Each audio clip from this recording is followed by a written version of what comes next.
My name is Aymar, Gene Christian. I am from New Jersey. I grew up in Jersey, just about 30 minutes outside New York. I went to undergrad at the University of Michigan, and I majored in American culture.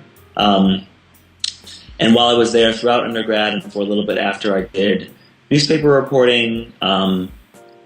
So I worked for the school newspaper for all 4 years and interned at the Washington Post and Newsweek, among other places. And then eventually I went into academia in around 2007. So I started my PhD program then. I came in wanting to study identity and new media, how individuals, particularly marginalized by race, gender, and sexuality, express themselves online through blogs. At the time, blogs were really new and big. Not so much anymore, kind of become part of the mainstream. And then eventually I shifted my interest to video, looking at people who vlog and express their identity in that way.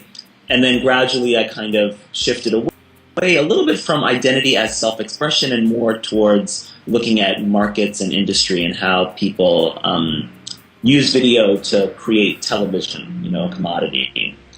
And that's what I've been doing for the past, 3 years or so. 3 years, I'd say. Looking at web series on my site. No, I don't know if I can say that web series are viable and lucrative, because for most people they aren't. I mean, for most people, web series are a great creative outlet, and it gives them a lot of personal pleasure. And for some people, it's viable. I wouldn't say it's lucrative, but it's viable for some people. But there are many more challenges to getting to where people want to go. And the challenges are marketing, which is basically about awareness, and distribution, curation. It seems to me the major issue. I'm studying visual culture. So there, on the web, there's film blogs, there's TV blogs, and there's video blogs. And my point is that all of those things are connected these days. People watch videos on their television, they watch films on their computers. You can see web videos screened in cinemas very, very often. Web videos can lead to cinema.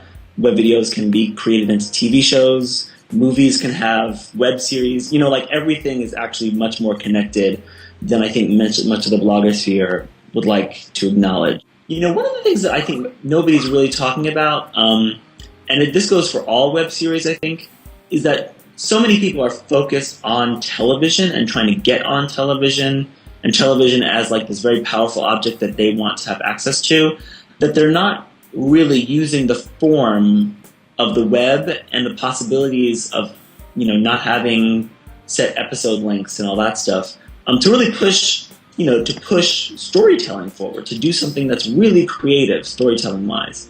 I think a lot of web series are maybe too safe. Maybe they're following the styles of things that we've seen on TV, like The Office, or your kind of traditional Sex and the City kind of sitcom, what have you. And I think we need to see people doing stuff that's really, people need to push innovation, because that is one of the things that I think is slightly missing.